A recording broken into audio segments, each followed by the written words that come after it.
At this time, I would like to invite incoming President Tony Hilliard to join me at the front of the stage so that Chief Justice Kemp can administer the oath of office.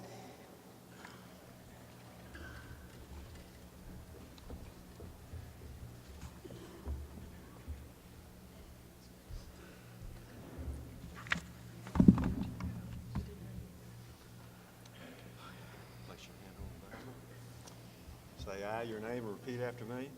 I, Tony Hilliard, Do solemnly swear do solemnly swear that I will support and defend that I will support and defend the Constitution of the United States, the Constitution of the United States, the Constitution of the State of Arkansas, the Constitution of the State of Arkansas, and the Constitution of the Arkansas Bar Association. and the Constitution of the Arkansas Bar Association. And I will, to the best of my ability, And I will, to the best of my ability, perform the duties of President of the Arkansas Bar Association. perform the duties of President of the Arkansas Bar Association. So help me God. So help me God. Congratulations, Tony.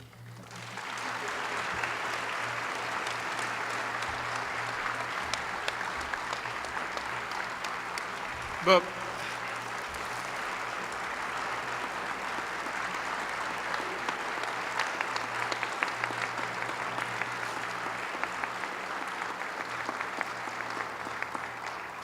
before I get too far into this, I want to tell my wife especially, what y'all don't understand is that at age 36, I went to law school. Now, she thought she married a banker, but I'd always wanted to go to law school. It's just I was too broke out of Hendricks to do so. And she put up with it. She did it with a smile and with joy. And so many times when I've had those weird events in being a lawyer, those times that have been so late, those times that have been so demanding, and I've come home stressed and reflected that at home, she's still been there. I suspect it'll get worse this year. And I just want to say thank you, Mary. Thank you from the bottom of my heart.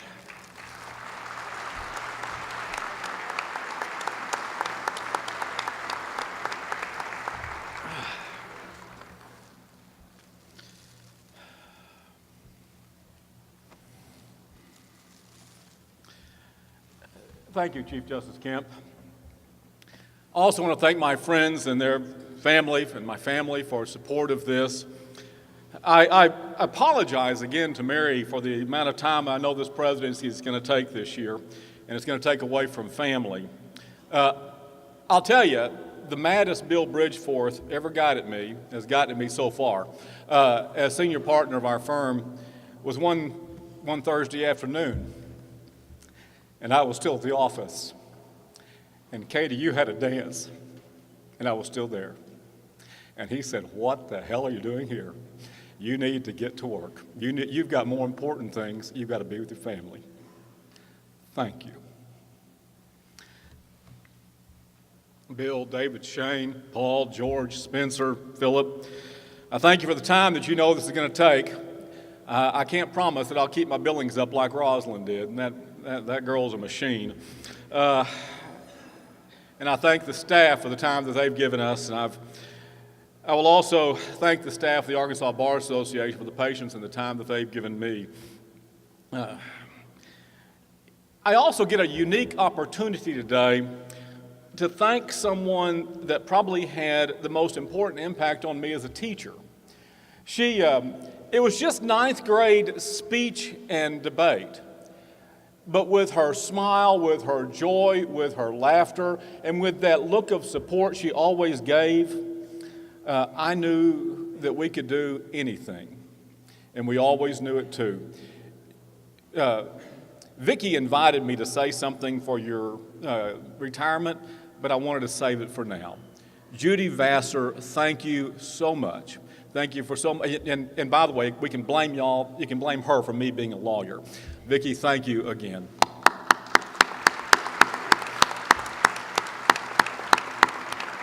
She retired this year, but I say with confidence and I say strongly what I have said many times before, the world needs a lot more teachers like Judy Vassar.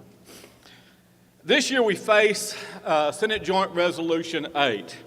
It's a campaign for a vote that comes up November the 4th, 2018. So the process will begin during my year. Actually, it's already started in how we deal with this Senate joint resolution.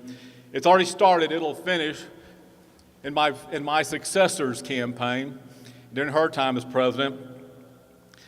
The State Chamber of Commerce and others will try to frame it as a reasonable tort reform being resisted by us greedy lawyers. They will try to divide us by pitting one specialty bar against the other, or that we have two competing state bars. Personally, I don't know any money-grubbing lawyers. Also, we are the Arkansas Bar Association, and we are the voice of Arkansas lawyers.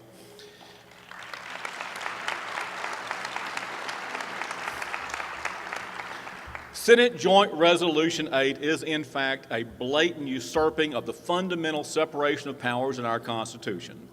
They will spend millions on this campaign slandering our practice of law and our judiciary. We've already seen it if you've been reading the Democrat Gazette editorials, in an attempt to sway the voters to take away our true rights. We only have you. We only have you sitting with your friends at Rotary or in Sunday school or at your child's baseball game. You have the best opportunity to sway this vote. I was visiting with a reporter about Senate Joint Resolution 8 last week when he said, yeah, but aren't a significant percentage of the legislature lawyers anyway? They know what to do. We have 16 lawyers out of 134 legislators. Only 16 of those legislators are lawyers. No, the legislature does not have this. The legislature is, for the most part, completely untrained in constitutional and court rules.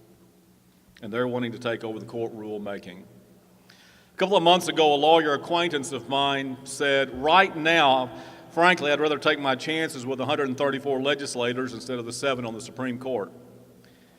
As I look at some of the legislation passed this year, and one or two of the legislators in particular, I'll name names if you ask me later, I'm appalled.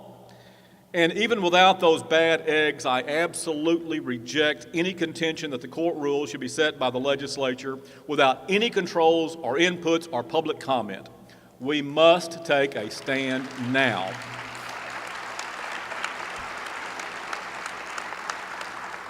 I believe ATLA has a ballot question committee that will be making ads against SJR 8, but that's not how it will be defeated. We don't have the money, but we have the lawyers in almost every town in this state. A ballot question committee will control and work with all of these processes, but I call on every local bar association here to team up with local civic clubs and offer public forums for SJR 8 and judicial races. Judicial races are coming up next March and May. We need to be ready. We need to go ahead and have those times ready where all sides and all candidates, judicial candidates, may equally present their case. I want the proponents of SJR 8 to have equal chance to speak to our groups, to be heard, because I am absolutely confident that when we put this to the light of day, we will win this fight. I look out at many of you, and I know that there are multiple generations of lawyers in your families. Oh, heck, Bill and David and Shane. Yeah, I know those many multiple generations. I know one family's got 6 generations of lawyers here in Arkansas. My family, just the opposite. In fact, the only lawyer in my family tree, Your Honor, other than me, that I can find on either side was my grandmother's cousin. And she was so ashamed of him that she went to her grave not knowing we found out. This is going to be a regular theme of mine. But when Mary and I went to my parents' home to tell them that at age 36 I was going to law school, my loving mother, looked at me with that just love of a mother in her eyes, and she said, "Does the world really need another lawyer?" Now, thanks for your love and support, Mom. But you know, as a result of that, as much as I've joked about it, the result of that is every day when I'm driving home, I tend to ask myself, did the world really need me as a lawyer today? Too often I've had to answer no to that question. But as I look around this room and I think about lawyers in this state and the people that we've honored this week, I have this to declare. Carla Martin, she was supposed to make it here today. Did you? Carla, if you're here, wave your hand. I don't see her. Carla Martin, I've watched her rise through the ranks at UAPB as well as her incredible leadership in Pine Bluff Community Foundation. I cannot tell you how proud and excited I am about the success of Go Forward Pine Bluff and the Pine Bluff Community Foundation and the sales tax that was passed this week, in large part due to her leadership and her work.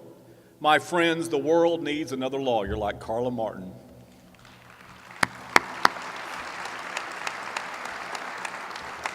Judge Ernest Brown is speaking next. I've watched him practice as an excellent legislator. I'll confess, I was opposed to his running for judgeship because I wanted him to stay a legislator.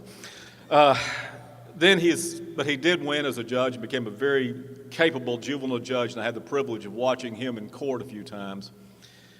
The world needs another lawyer like Judge Ernest Brown.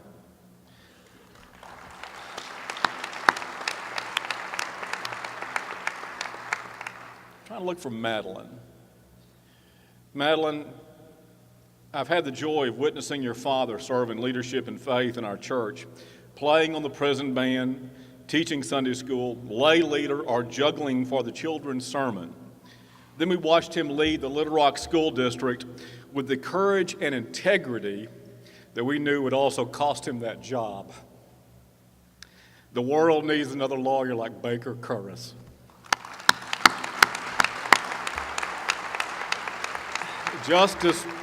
Justice Wynn, Amy Johnson, retired Justice Annabelle Tuck, your work on access to justice represents the change we must have to ensure liberty and justice for all, including the least, the last, the lost. The world needs a lot more lawyers like you.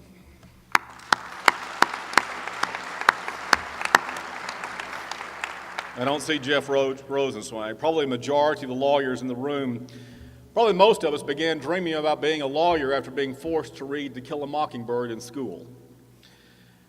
Yet, like me, most of us haven't been near a criminal trial.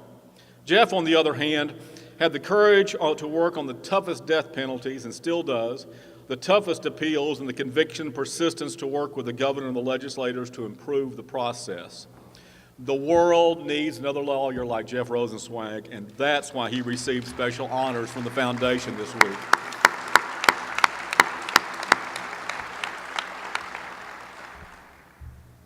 Gary Speed, I've watched you and I've known you since junior high. I've sent many of my clients to you on patent and trademark issues, and I've seen your work in Rotary and the Drug Take-Back Program and Scouting. Y'all, this is incredible. He got a nursing degree after being a patent lawyer to better prepare himself for emergencies when he takes his venture cruise on high adventures. And believe me, of every troop and every group in this state, every scout in the state, nobody goes on higher adventures than Gary takes his guys. It's incredible. This summer, he's taking a group to Mount Rainier after getting hip replacement surgery this spring, so he'd be ready. The world needs another lawyer like Gary Speed, and that's why you were chosen as the Foundation Citizen Lawyer of the Year.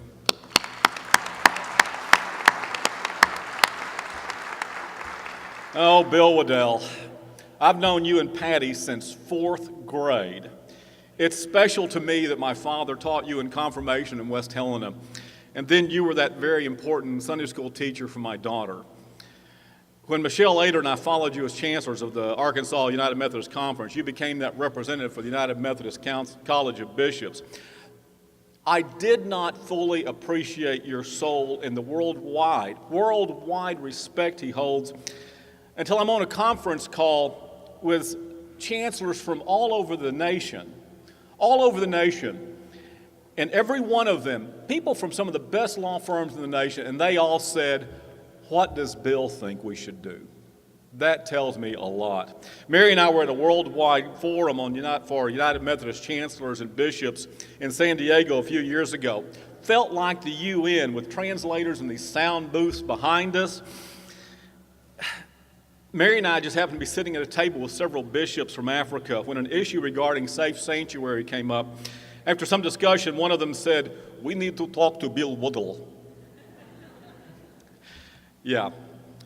And then when you helped Michelle and myself with various issues there were plenty of times I, Tony Hilliard, the tax lawyer, wanted to get out there with that righteous, flaming sword of God and go smite somebody. And Bill, you always brought me back to who we really represented. We represent Christ, and you do that all through your practice. That, in my opinion, is why you deserve to be the Arkansas Lawyer of the Year.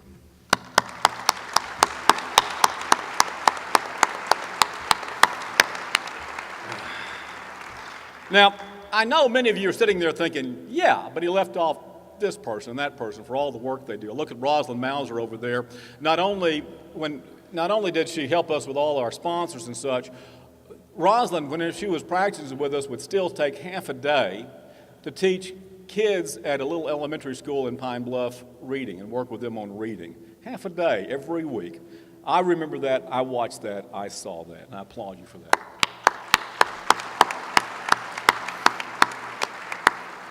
Many of us are going to be sitting here thinking, yeah, but you left off all these people, all these other people. It's always dangerous when you do these kind of recognitions. And you're right.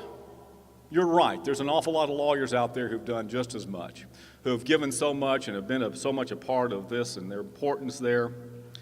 But that goes to my next point. Every one of you have earned the right to speak out and be heard. Further, you have a duty to speak up and be heard on these issues. This afternoon, we'll be considering that separation of powers amendment drafted by Scott Trotter at the House of Delegates. Yeah, it covers a lot of issues, some of which are outside the direct practice of law. When it comes to restoring that core separation of powers and checks and balances in our state government, there's no one else out there to make it work. There's no other group. There's no other possibility for people to pull together to put a separation of powers out there. Folks, tag, we're it. I'll admit, if it would be malpractice for me to even sit at the criminal defense table with Jeff. But it's time for the court rules.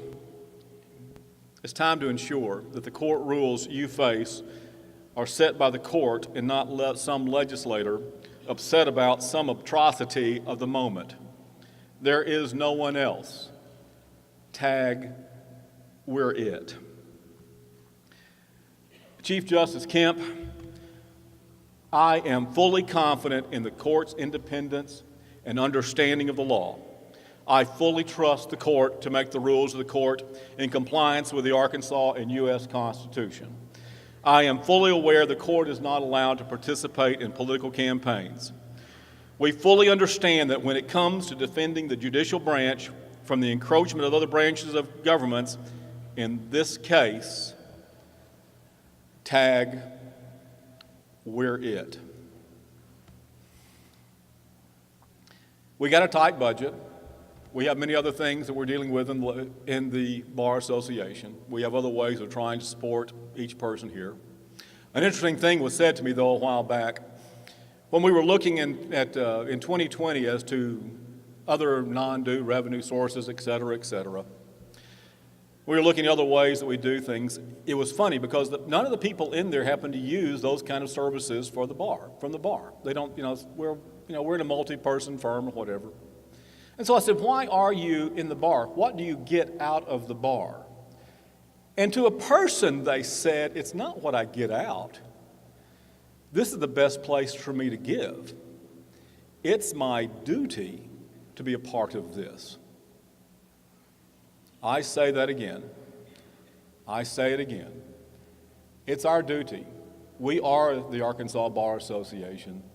It is our duty, our obligation, our time to say, tag, I'm it. Thank you.